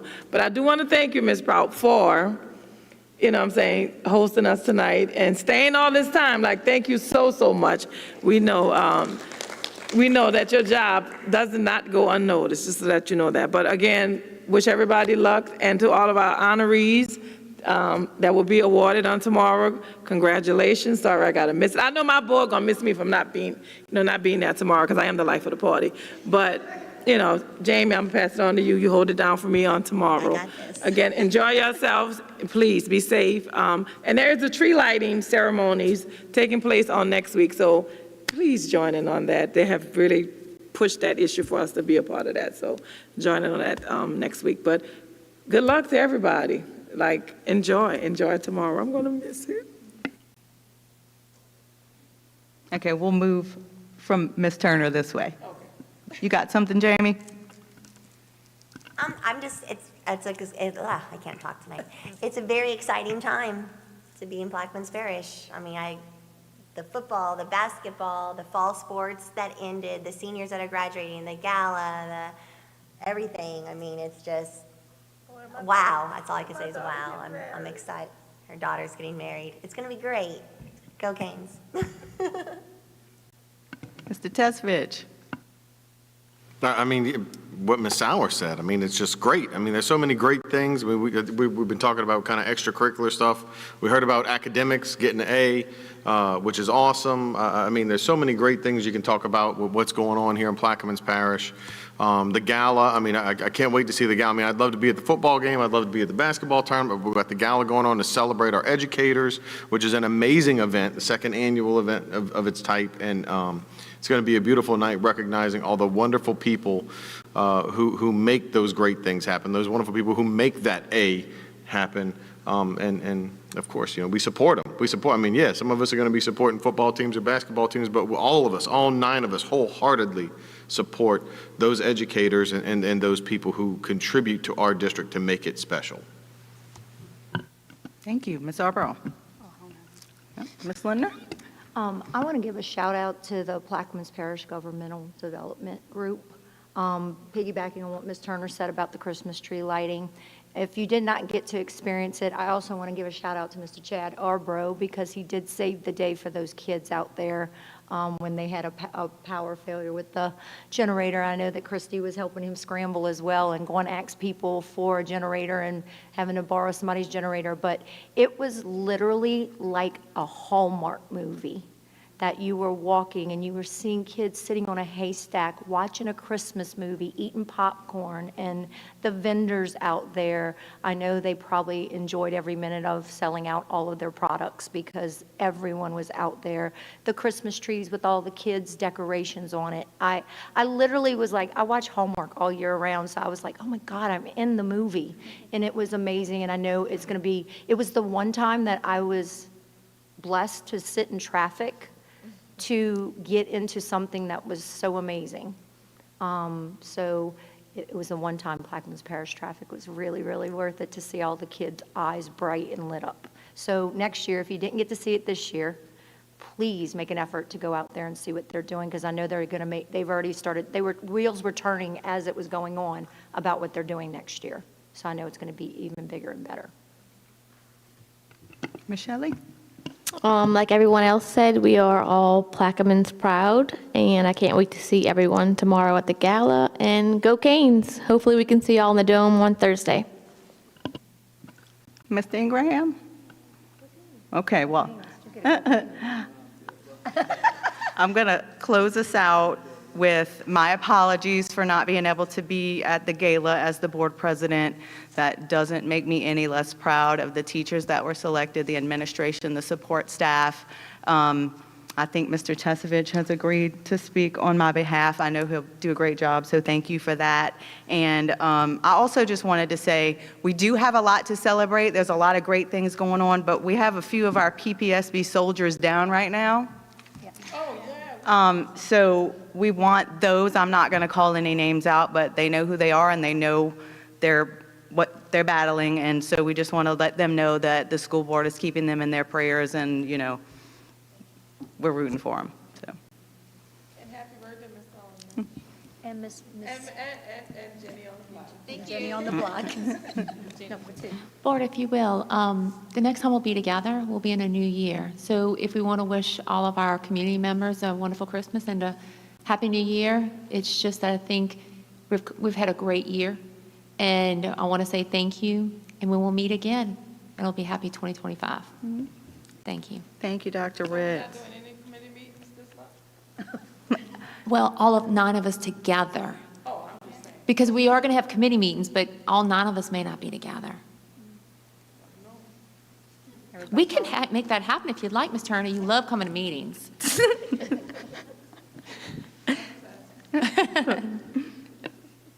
Thank you, Dr. Ritz. Okay, next is item number 7, date, time, and location of the next meeting. It will be Monday, January 14th at 13th, thank you for the clarification, at 6:30 p.m. at Belchase Primary School on F. Edward Aver Boulevard in Belchase. Item number 8, is there a motion for adjournment? I'll make a motion. I'll second. Motion by Ms. Sauer, second by Ms. Lindner. Okay, we'll call for a vote. All those in favor signal by saying aye. Aye. Any opposed? Hearing none, the meeting is adjourned at 7:58.